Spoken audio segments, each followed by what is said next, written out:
Сегодня мы поговорим о спорах вокруг истинного оттенка 4БО и проблемами с камуфляжными окрасками в моделизме. 4БО – это советский защитный зеленый цвет, ставший стандартной окраской бронетехники Красной Армии накануне и в годы Великой Отечественной войны. Его появление связано с развитием прежних однотонных защитных окрасов, ведь еще в 20-х годах прошлого века использовали защитный цвет под номером 83063, а в начале 30-х годов ему на смену пришел более темный оттенок зеленого – 3B, применявшийся до 1938 года, а в 1939 году в рамках исследований по маскировке был разработан новый стандарт – 4БО, призванный улучшить скрытность техники как визуально, так и в инфракрасных приборах за счет так называемой дешифрируемости, неразличимости при наблюдении через светофильтры и оптику. По сути, 4БО продолжил линию защитных цветов на основе новых пигментов. Первоначальная рецептура 4БО была строго регламентирована. Для производства краски использовали всего 3 пигмента. Зеленая окись хрома, охра журавского – это желтовато-коричневый пигмент, и крон оранжевый, оранжево-желтый свинцовый пигмент. Никаких замен не допускалось, а связующим выступала натуральная олифа – это льняное масло. Ну а купить все необходимое для моделизма, будь то наборы для сборки, краски, инструменты, вы можете в магазине «Модельная лавка».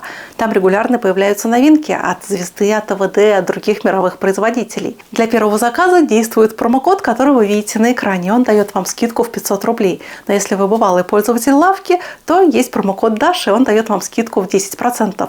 Так что ссылка на магазин в описании. Переходи, там и все действующие промокоды.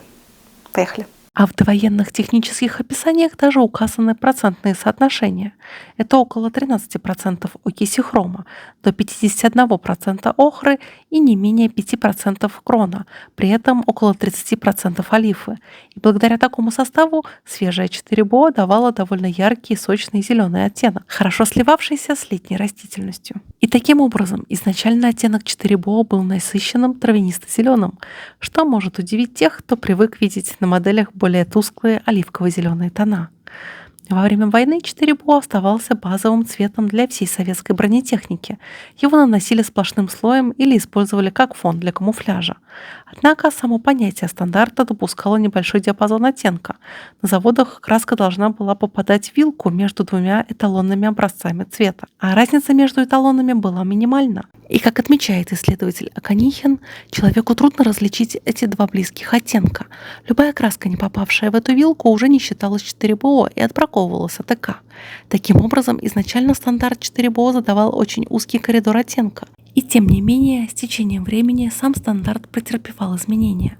Архивные данные показывают, что после войны 4БО стал чуть светлее и желтее по сравнению с образцами конца 30-х годов, а уже к 1947 году эталон 4БО сдвинулся в сторону более светло-оливкового, промежуточного между ранним насыщенным зеленым и испытательным образцом 1939 года под условным кодом 24НГ. Причины могли быть технологическими, например, изменение доступности пигментов или стремление уменьшить разброс между эталонами.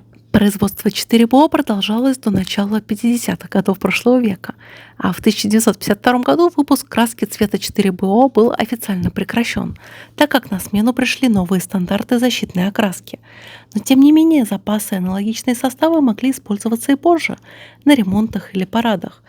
Окончательно же советские стандарты исключили упоминание 4БО из колористических карточек лишь в 70-х годах прошлого века и после распада СССР, ведь эталон был исключен в 1992 году. Интересно, что аббревиатура 4БО долго трактовалась моделистами как четвертый базовый основной, но на самом деле буква О указывала на тип связующего, то есть олифа, масляная краска. Параллельно существовали и варианты 4БН, нитроэмаль, и 4БГ, глифталиевая эмаль. Они имели ту же цифру 4, но иные составы и свою область применения, потому что, например, 4БН использовалась для авиации. Таким образом, 4БО – это именно масляная краска для бронетехники. В среде стендового моделизма цвет 4БО окружен настоящей аурой споров и мифов. Еще в 90-е годы, когда фирма Акан впервые выпустила акриловую краску 4БО под номером 320, моделисты оживились. С 1998 года этот номер появился в палитре и сразу породил множество вопросов. Одни утверждали, что точно воспроизвести 4БО невозможно, ссылаясь на исчезновение уникальных пигментов, ведь ходил слух, что будто ту самую охру уже не добывают, но это оказалось неверно. А другие радовались, что наконец есть правильный цвет, доверяя авторитету производителя красок. Корень разногласий в том, что реальный исторический оттенок 4БО сложно зафиксировать однозначно. Долгое время моделисты были вынуждены опираться на черно-белые фото военных лет, на воспоминания ветеранов и на цвет танков в музеях, и все эти источники ненадежны.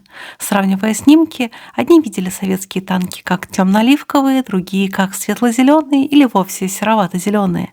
Поэтому каждый новичок, задавая в интернете вопрос, вроде «какой краской красить Т-34», рисковал вызвать бурную дискуссию. Как образно заметил один из участников форума, много-много раз на разных форумах этот простой вопрос вызывал огромные споры.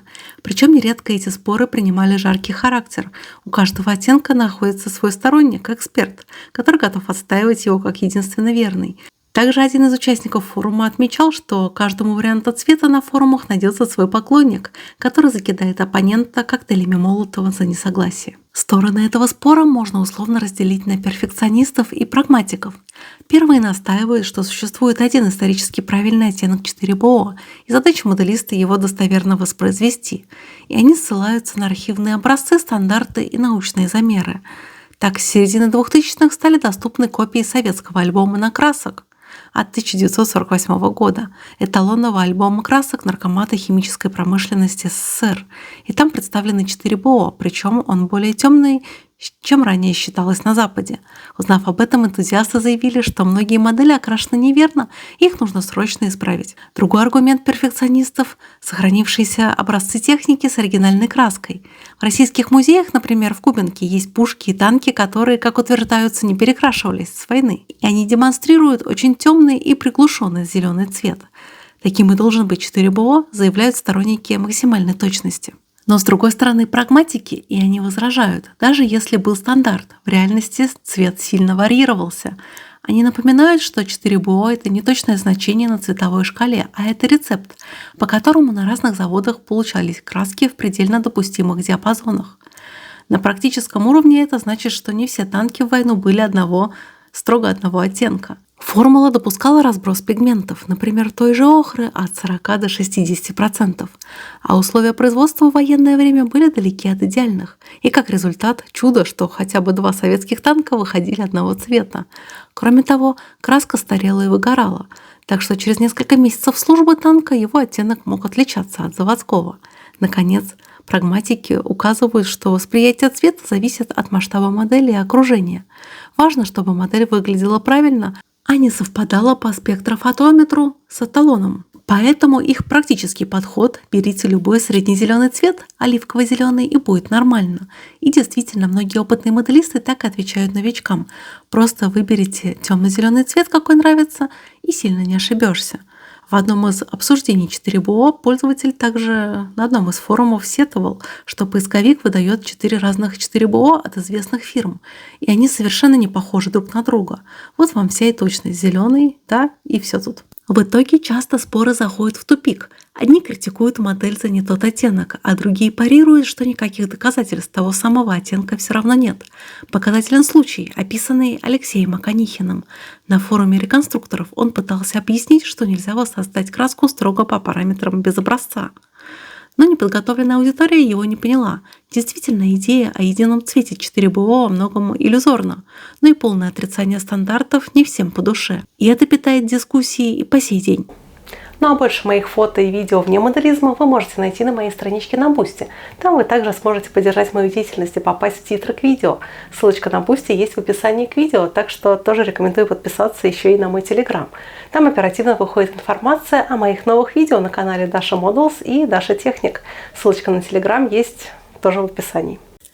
Почему же так сложно определить, каким был истинный цвет 4БО на технике в годы войны? Главная проблема – это изменчивость краски со временем и условиями эксплуатации. Свежепокрашенный танк на заводе и тот же танк через год боев могли выглядеть совершенно по-разному. Среди историков нет полного единства даже в том, как именно старела советская краска. Существуют противоречивые мнения, тем более, что могли и меняться и составы самой краски. Некоторые исследователи предполагали, что 4БО имело нестабильный химический состав и со временем темнело. Мол, зеленый пигмент окислялся и уходил вглубь, а поверхность становилась более темной и бурой. Указывали, например, что цвет на танке 4БО в цветном фото от 1946 года, и за несколько месяцев стоянки он стал заметно темнее изначального. С другой стороны, более поздние находки и фотографии свидетельствуют об обратном явлении, о выгорании и выцветании на солнце. Советский Т-34-85, захваченный в Корее и исследованный американцами на цветных слайдах 50-х годов, выглядит скорее обесцвеченным, посветлевшим, без признаков потемнения.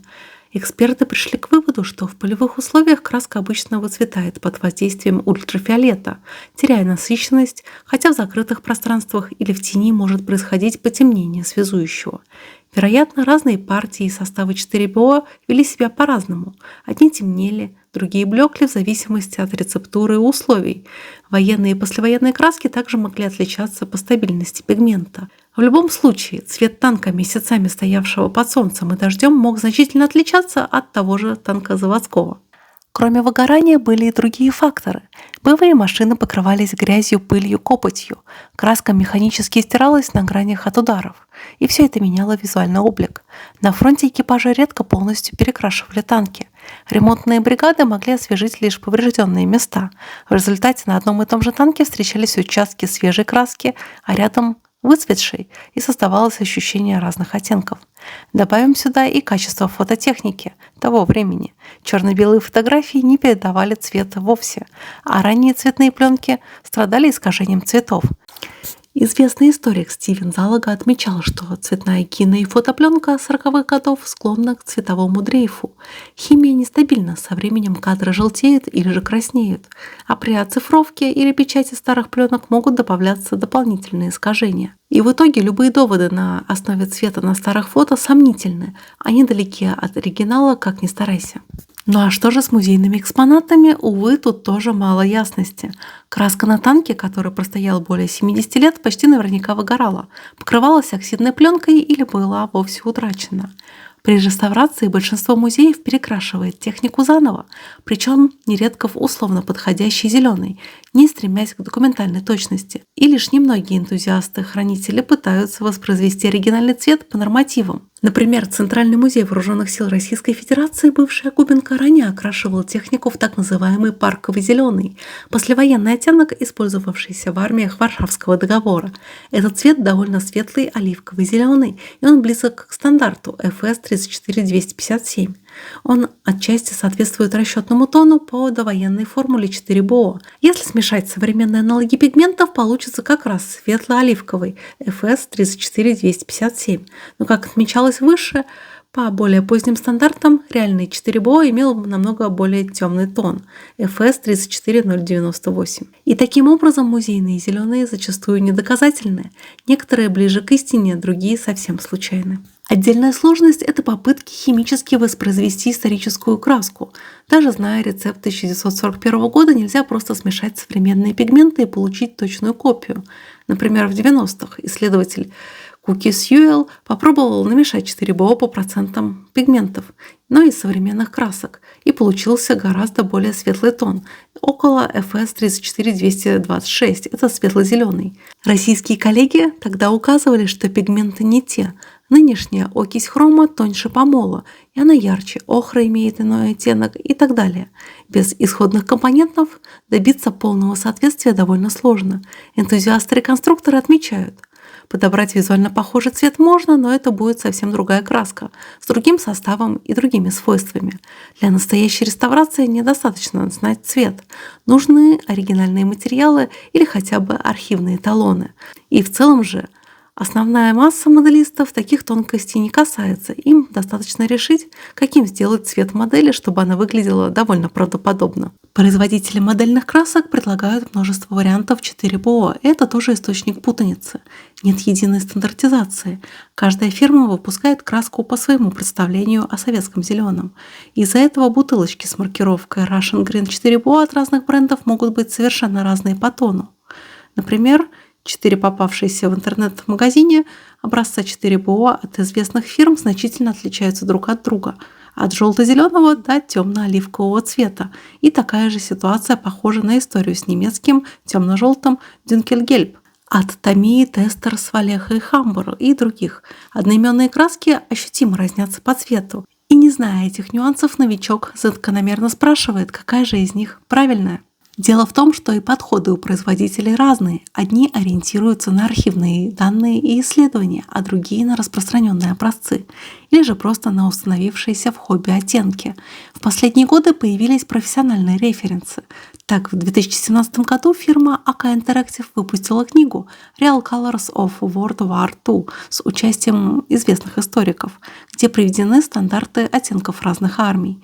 Параллельно AK и Amomik выпустили линейку красок Real Colors, заявляя о точном совпадении с эталонами. В частности, AK Interactive предлагает акриловую краску RS073 4BO Protective Green, разработанную по советским архивным образцам. Близкий к эталонному альбом красок и этот цвет в районе FS 34098. И многие моделисты хвалят эту краску как наиболее правдоподобную. Однако и здесь нет единодушия. Кто-то находит ее слишком темной, а другие слишком зеленой. Другие производители тоже не остались в стороне. Российский Акан еще с 90-х годов имеет в своей палитре 4 БО, именно по архивным рецептам. Автор краски Алексей Аканихин лично работал с образцами 1939 года, и он уверяет, что его 4 БО соответствуют оригиналу. Польская атака включает 4 БО в наборы для советской техники, а также предлагает варианты этого цвета для различных периодов Второй мировой войны, до и после. Томия долго не выпускала специальные краски 4 БО. В инструкциях к советским моделям рекомендовалось смешивать оливковый с желтым или же использовать примерно схожий оттенок. И часто ссылалась на XF61 или же смесь XF62 с желтым для имитации выгоревшего оттенка 4 БО. А в новой линейке красок Томия также появился цвет с маркировкой Russian Green World War II, но и они вызывают споры по соответствию. Валеха предлагает в серии Model Colors оттенок под названием 4 БО, а также в аэрозольных грунтах у них есть соответствующий оттенок. Однако ее тон некоторыми описывается как чересчур теплый, близкий к болотному. Амомик, основанная известным мастером Мигелем Химиносом, включает 4 БО в наборы красок и листовки по советским цветам, придерживаясь версии о более темном послевоенном зеленом. Также Mr. Color выпустил пару эмалей, позиционирующихся как Russian Green 4 БО в период Второй мировой войны, а также 4 БО 1947 года, отражая изменения тона после войны. Это довольно интересный подход, согласующийся с архивными данными.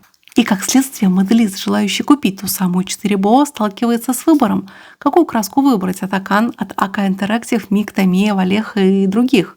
И они все будут заметно отличаться. Например, один из них будет выглядеть более желтовато-зеленым, как выгоревший 4 БО, а другие глухо темно-зелеными, как свежевыкрашенная техника. И такое разнообразие лишь подтверждает, единого мнения нет. Зато у моделиста есть простор подбора под себя. Многие поступают так, смотрят на реальные фототехники, хотя бы на современные реставрации, представляют, в каких условиях их модель. Это новенький танк с завода или же потрепанный фронтовой, и выбирают краску по вкусу. Иногда смешивают несколько оттенков, чтобы получить нужный тон. В дискуссии на форуме один участник, сравнивая различия красок, сделал вывод. Учитывая, сколько вариаций 4 БО у разных фирм, подойдет почти любой оттенок оливкового. В конце концов, даже если купить самый точный 4 БО, дальнейшие эффекты, такие как смывка, фильтры, пыль, могут сильно изменить восприятие цвета модели. Подобная ситуация складывается не только с 4 БО, но и с другими знаменитыми камуфляжными цветами Второй мировой войны. И давайте рассмотрим несколько примеров. Немецкий цвет темно-желтый, он же Дюнкельгельб. И это базовый камуфляж вермахта с 1943 года, и он породил, пожалуй, не меньше споров, чем 4 БО. И проблема в том, что оригинальный стандарт RAL 7028 Дюнкельгельб времен войны сейчас недоступен. В системе RAL образцы тех лет либо утрачены, либо перевыпущены под другими номерами, а современный каталог вообще не содержит 7028 полностью. Более того, в 1944 году вводился обновленный Дюнкельгельб, чуть более светлый и кремовый, но документов о нем сохранилось мало. Фактически историки знают лишь словесное описание, что это темно-желтая горчично-песочная краска и результаты анализа сохранившихся участков краски на технике. А на практике оттенок очень сильно менялся в зависимости от условий. Ну а причины очень похожи. Во-первых, качество пигментов к концу войны падало. Из-за бомбежек и дефицита заводы порой заменяли компоненты. Делали, что могли. Отсюда разнотонность партии Дюнкельгельб. Во-вторых, сами войска получали камуфляжные краски в виде густой пасты, которую нужно было разбавлять на месте соляркой или же водой. Соответственно, результат зависел от пропорции разведения. Если добавить больше бензина, цвет выходил бледнее, а если нанести толстый слой, то насыщеннее. Экипажи красили танки в полевых условиях, часто в торопях, не до красоты, лишь бы замаскировать. Могли покрасить только видимые стороны, оставив остальные в грунте. И все это приводило к тому, что реальный Дюнкельгельб на технике был разным, от темно-горчичного до пыльно-бежевого, и на фотографиях порой трудно отличить базовый Дюнкельгельб от грязи или же грунтовки. В послевоенное десятилетие реставраторы часто красили трофейную немецкую технику в произвольный песчаный цвет, иногда чересчур яркий. И вот моделисты начали спорить, какой же Дюнкельгельб правильный. В 2010-е годы историки, например, Том Йейтс, Хиллари Дойд, провели исследования и нашли в архивах формулы, образцы пигментов. Также они откалывали краску от внутренних поверхностей танков. И выяснилось, что свежий Дюнкельгельб имел оливково-желтый тон средней насыщенности. Однако внятного числового эталона нет, и разброс по образцам довольно большой. Поэтому в хобби прижился консенсус. Выбери тот оттенок Дюнкельгельб, который кажется тебе более правдоподобным. Как пишет один популярный блог, никакой из моделей на выставке не будет точно тем самым Дюнкельгельбом. Все будут примерно в том диапазоне. Проще говоря, моделисту прощается любой реалистичный тон, был бы он не кислотно-желтый или же не чисто коричневый. А для примера фирма AK Interactive в своей линейке Real Colors выпустила 3 вариации Дюнкельгельб. Это ранний, поздний и выгоревший. Другие производители тоже предлагают по 1-2 версии. Между собой эти краски различаются, но каждая по-своему оправдана исторически. Поэтому споры, чей Дюнкельгельб вернее, сейчас уже стихают. Понятно, что единого правильного уже не найти, а куда важнее добиться на модели реалистичного эффекта эксплуатации. Ну а теперь поговорим про американский Olive Drab, он же ОД оливково-коричневый цвет, которым красились все американские военные машины во Вторую мировую войну. И он тоже давно вызывает головную боль у моделиста. На первый взгляд все должно быть просто. США имели строгий стандарт, известный как Army Olive Drab номер 9 с 1918 года. И формально этот цвет не менялся всю войну, но на практике. Стивен Залога отмечает, что формулировка ОД несколько раз пересматривалась. Состав краски корректировали, не меняя названия. Разные заводы получали разные пигменты, были дефициты материалов. Например, в 1942 году не хватало хромовых соединений, из-за чего допускалось красить технику краской, не полностью соответствующей спецификации. Армия все равно принимала машины на службу. Например, временно применяли более коричневые оттенки из-за нехватки зеленого пигмента или же меняли тип связующего. Кроме того, существовали альтернативные обозначения. Корпус инженеров имел свой Olive Drab номер 9, почти тот же. А в ВВС США использовали более темный Olive Drab для авиации. Но после войны Olive Drab номер 9 перешел в систему FS 595, как FS 34087. И тут случился казус. При ревизии FS 595 в 1968 году под тем же номером 34087 оказался другой, более зеленый оттенок. А многие производители модельных красок в период с 1970 по 80-е годы ориентировались на актуальный FS 34087, выпуская цвет Olive Drab Второй мировой войны, хотя он не совсем совпадал с военным Olive Drab'ом. И так в хобби надолго укоренилась излишне зеленая версия американского камуфляжа. Лишь изучение старых образцов, например, с внутренней стороны деталей техники, которые не подвержены атмосферному выгоранию, показало, что изначально Olive Drab номер 9 был более темным, с выраженным коричневым подтоном. Маститый моделист Шеп Пейн еще в 70-х годах советовал, чтобы получить верный Olive Drab, возьмите зеленовато-оливковый и добавьте в него немножко коричневого. Так что он был прав. Конечно, на боевой технике Olive Drab быстро менялся. Под солнечным светом он выгорал в желтовато-коричневый тон, а порой почти в хаки. Пыль и грязь делали машину вообще серо-бурой. Краска облезала на гранях, светлела от моющих средств, и поэтому в одном подразделении танки могли отличаться по цвету в зависимости от их стажа. А на фото Часто мы видим американские танки более коричневыми, чем зеленые, и это выцветший олив драп, но иногда наоборот они кажутся чересчур темно-зелеными после дождя или же свежей покраски деталей. Экипажи США, как и немецкие, редко перекрашивали свою технику. Они могли закрасить только отремонтированные места, что создавало такой пестрый вид. И в итоге точный оттенок олив-драпа на поле боя – это вещь довольно условная. Современные краски для моделей предлагают олив-драп на любой вкус. Залога в своей статье сравнил образцы разных фирм, и сказать, что они сильно различаются, это просто ничего не сказать. Одни зеленые, а другие бурые, а третьи вообще серо-оливковые. А производители соревнуются в слоганах «Самый аутентичный олив-драп», точно по стандарту 1944 года. Но, как мы видим, стандарт сам менялся, да и реальность вносила коррективы. Ну а сейчас, благодаря работе историков и тех же авторов цвета Real Colors, консенсус по олив-драп такой. Для моделей важнее передать характер техники, нежели попасть в абстрактный цвет Второй мировой войны. Залога рекомендует: начните с близкого по тону цвета, а затем варьируйте его фильтрами или смывками. И не переживайте, что скажут другие, это же ваша модель. Проще говоря, стоит подобрать оттенок олив-драпа, подходящего под вашу идею. Пыльная Сахара или же это влажная Нормандия, заводское новое покрытие или же побывавшее в боях. Вопросами точности цвета камуфляжа интересовались не только моделисты-любители, но и серьезные историки бронетехники. Многие из них сами занимаются моделизмом и консультируют производителей красок. Давайте рассмотрим, что говорят признанные эксперты. Стивен Залога, американский военный историк, автор множества книг о танках, а также заодно моделист с мировым именем. И он подробно изучал тему цветов. В частности, он опубликовал довольно много статей.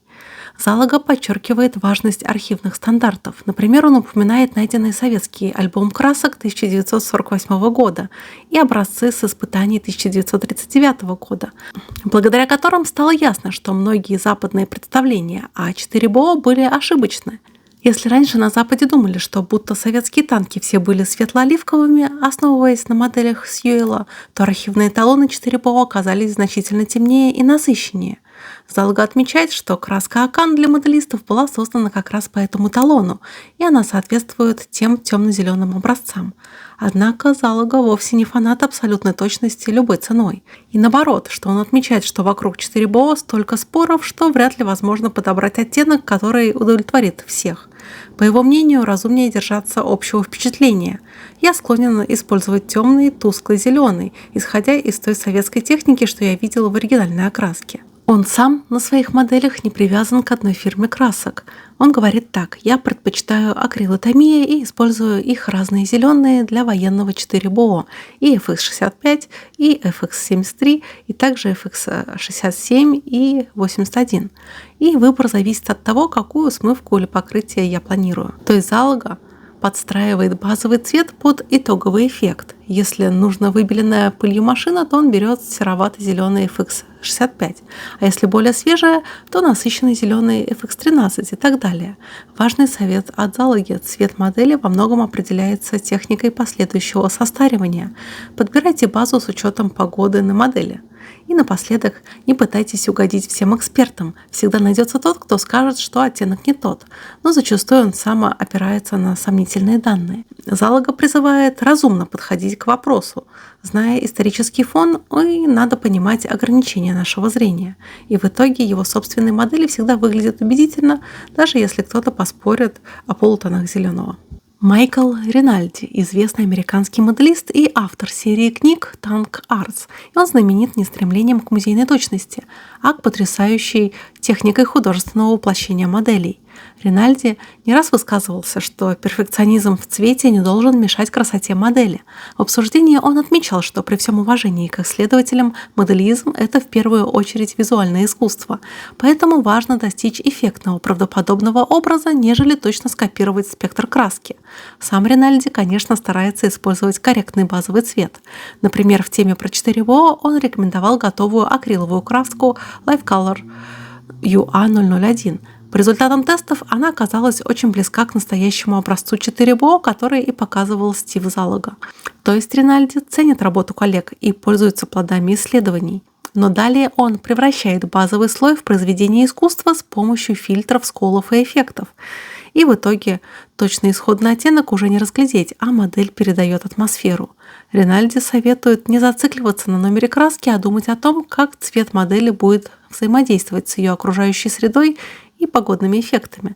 Например, если вы делаете технику в зимнем снегу, то базовый зеленый лучше взять чуть более светлый и холодный, чтобы реалистично выглядел он сквозь белый налет. Майкл Масс, известный израильский эксперт, а также бывший куратор танкового музея «Латрон», он автор книг по бронетехнике, и он специализируется на израильской броне.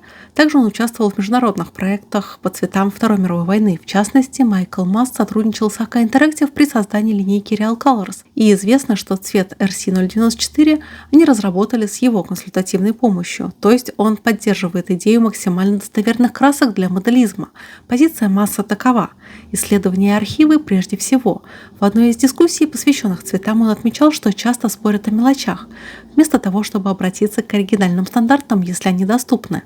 Например, израильские цвета Масса восстанавливал через химический анализ старых слоев красок на реальных танках. Его мнение по поводу советского 4БО и других цветов Второй мировой войны созвучно Залаги.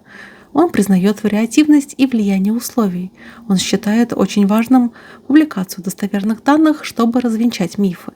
Благодаря этим экспертам, как Масс, в руки моделистов попадают качественные справочники и хорошие краски. Однако он, будучи модельным судьей на конкурсах, вряд ли будет строго мерить модели колориметром. Скорее всего, он просто оценит общий внешний вид. В конце концов, Масс понимает, что идеальный цвет без правдоподобного везеринга вряд ли будет выглядеть реально. В своих работах и рекомендациях, например, по окраске израильских машин, он часто говорит о полевой вариативности цвета и советует не смешивать на одной диораме модели с радикально разными тонами, чтобы не бросалось в глаза, а также он допускает умеренные отличия. Алексей Иванов, российский историк, соавтор фундаментального исследования «Камуфляж танков Красной Армии в период с 1930 по 1945 год». Он и коллеги проделали огромную работу по архивам, восстановили официальные схемы и цвета РККА. Благодаря им мы точно знаем эволюцию 3Б, 4БО, тактических полос и тому подобного. Иванов, будучи ортодоксальным историком, конечно, стоит на стороне точности. В своих публикациях он подчеркивает, что 4БО разрабатывался под условия смешанных лесов Восточной Европы и имел определенные оптические свойства. И важно это учитывать. Он же указывает, что никаких других пигментов, кроме 3 указанных, в 4БО не вводили до войны. То есть опровергает версию о каких-то сюрпризах в составе. Для моделистов труды Иванова ценнейший источник. Однако он сам, как и многие историки, понимает, что нельзя гарантировать, что любой конкретный танк Т-34 или любой другой в 1943 году будет точно совпадать с эталоном. Например, в его книге приводятся фотографии. 2 Т-34 покрашенные, казалось бы, по одному стандарту, но один заметно темнее, и, возможно, заводы использовали разные партии пигментов. Иванов в интервью отмечал, что интерпретация цвета на модели – это дело творческое, и хотя его личный подход стремится к максимальной копийности, он не осуждает тех, кто выбирает художественный путь. От российских экспертов часто можно услышать такую мысль: лучшая модель та, что сочетает историческую точность и эффектность исполнения. То есть нужно знать правду о цвете, но применять его с оглядкой на масштаб и натуру. В целом, все авторитеты сходятся в одном: знание реальной истории цвета бесценно, но не следует фанатично требовать от модели абсолютно совпадения с эталоном. Так что давайте подведем итоги. Итак, что же делать рядовому моделисту, оказавшемуся перед выбором краски или смешиванию оттенка? Первое. Нужно изучить матчасть, но критично. Полезно знать, каким примерно был цвет на настоящей технике, почитать надежные источники и отзывы экспертов, а также необходимо взглянуть на архивные цветные вкладки, если они доступны. Так вы точно явно избежите основных ошибок. Например, не покрасите советский танк в изумрудно-зеленый или же слишком ярко-зеленый тон. Это распространенная ошибка без подготовки. Но помните, идеальных эталонов может и не быть. Многие интернет-истины устарели или же они не подтверждены. Как говорил Стармер о старых статьях, там много неточностей, перепечатанных друг у друга. Так что опирайтесь лучше на свежие исследования. Второе. Решите, в каком состоянии будет ваша модель. Будет ли она с конвейера? Если да, то тогда цвет выберите ближе к настоящему оригинальному. Или же это будет походная машина. Тогда нужно слегка выцвести тон, взять краску на тон 2 светлее или же теплее. Многие моделисты практикуют умышленное высветление цвета на модели, учитывая, что на маленьком объекте насыщенный темный цвет будет выглядеть уж очень темно-глухим. Главное – избегать чистых цветов.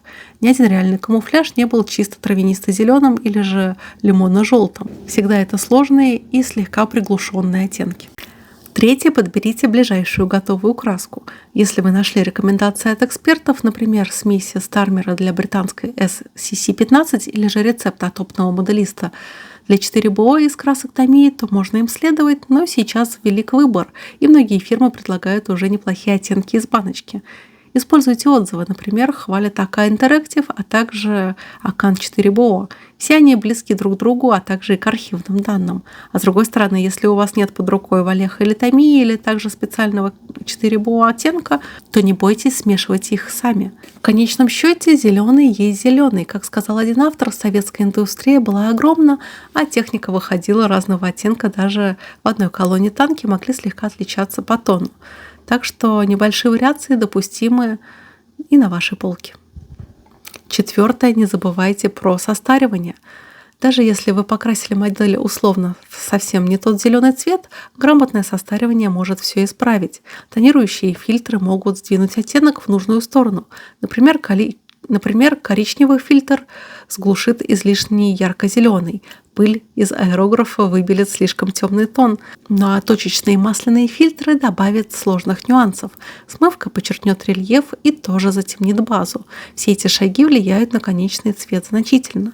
Поэтому не стоит паниковать, если на этапе базовой окраски вам цвет кажется совсем не тем. Вероятно, после финишной обработки он станет и будет выглядеть нормально. Опытные мастера вообще советуют лучше чуть светлее делать основу. При смывках она точно потемнеет. И, как говорил Залога, это ваш проект. Начните с близкого цвета, а там поправьте его с помощью эффектов и не обращайте внимания на ворчание со стороны. И пятое, самое главное, наслаждайтесь процессом. Чрезмерная погоня за абсолютной точностью способна отравить удовольствие от хобби. Конечно, приятно знать, что ваш танк выкрашен точно как настоящий. Но если ради этого приходится перемешивать 7 пигментов, выпаривать олифу, добытую на армейском складе, то в итоге цвет все равно будет отличаться под разным светом. Стоит ли игра свеч? Иногда лучше сделать небольшое допущение во имя общего впечатления. В реальности ведь тоже не бывает идеала. Краска на солнце выгорела, и танк уже не точный относительно эталона. Так и модель. Важнее создать правдивый образ, чем угадать с точностью до процента охры. В заключение хочу отметить слова одного блогера, обращенного ко всем спорщикам о цвете.